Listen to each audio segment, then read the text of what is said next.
आगे चलते हैं साहब। ओके,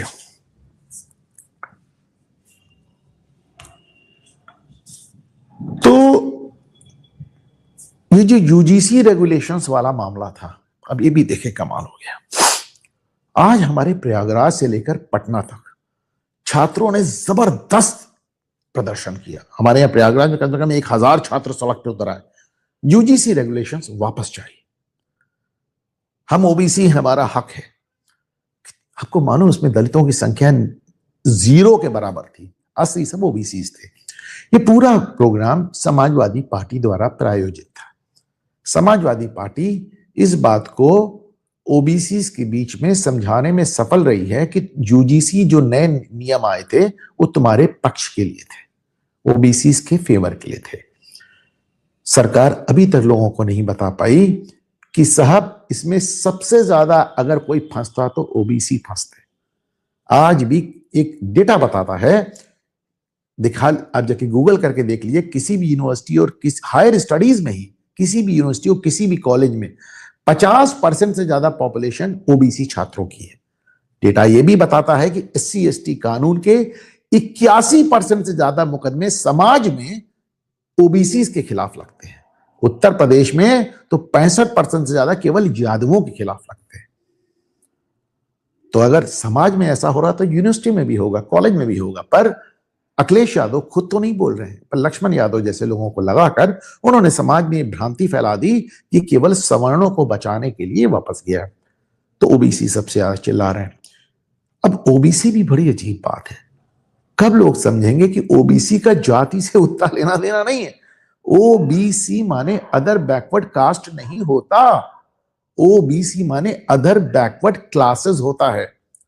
ओबीसी में ब्राह्मण भी आते हैं, क्षत्रिय भी आते हैं, कायस्थ भी आते हैं, वैश्य भी आते हैं, सब आते हैं।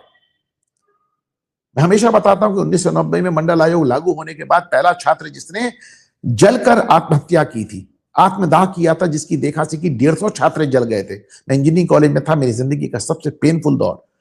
तो उस शख्स का नाम था राजीव गोस्वामी, और उसे यह नहीं मालूम था, क्योंकि वो ब्राह्मण था, उसे यह नहीं मालूम था कि गोस्वामी ब्राह्मण को मंडल आयोग में आरक्षण मिला हुआ है। गोस्वामी ब्राह्मण मंडल आयोग में लाभार्थी हैं, उसे मालूम नहीं था, वो जल के मर गए। तो आज तक आप इसे समझा नहीं पाए कि ओबीसी है क्या।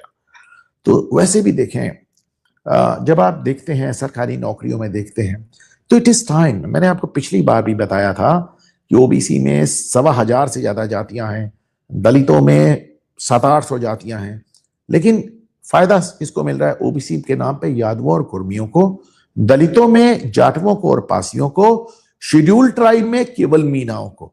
इन 5 जातियों ने पूरे आरक्षण को हाईजैक कर लिया। ये एक कटु सत्य है, कोई सुने, बुरा लगे, अच्छा लगे, पर अपने अंदर झांक के देखिए, that is true. It is time कि भाई आपको एक फैसला लेना पड़ेगा।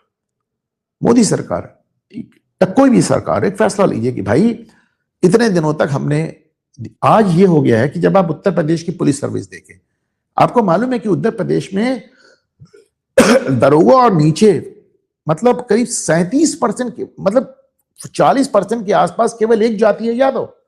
बड़ी अच्छी बात है, लेकिन अब समय आ गया कि कुछ जातियों को इस, भाई आगे बढ़ गया ना, अब ओबीसी से हटाया जाए और बाकी जातियों को। अब वो भाई रोहिणी आयोग का फॉर्मूला आके कब से पड़ा है, 2-7-11 वाला, जिसमें आप अलग अलग कर रहे थे कि किसी को इतना, मतलब ओबीसी के अंदर कैटेगराइजेशन कर रहे थे कि ओबीसी, महा ओबीसी, भयंकर ओबीसी, ऐसे करके 3 हो गया। तो भाई उसको लागू कीजिए, और नहीं तो कुछ को इनसे निकालिए, फिर इसका जो भी भला बुरा हो। तो बहरहाल ये एक समाजवादी पार्टी का कराया हुआ आंदोलन था उत्तर प्रदेश में, और निशाना वही है 2027, योगी आदित्यनाथ निशाना है। मैं सिर्फ उम्मीद कर सकता हूं कि हिंदुस्तान का और उत्तर प्रदेश का हिंदू इतना बेवकूफ नहीं होगा कि 2027 में वही समझ ना पाए कि क्या होने, और मतलब क्या निशाना है और क्या चाहत है। Very scary.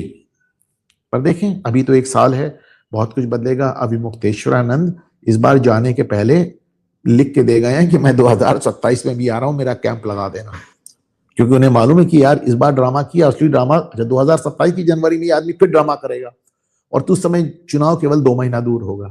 तो 2027 के लिए सरकार कुछ राजनीति सोच कर रखें, मैं यही कह सकता हूं, क्योंकि अभी मुक्तेश्वरानंद साधु नहीं है, वो लीडर ऑफ द ऑपोजिशन है उत्तर प्रदेश में, यह हकीकत है। प्रशांत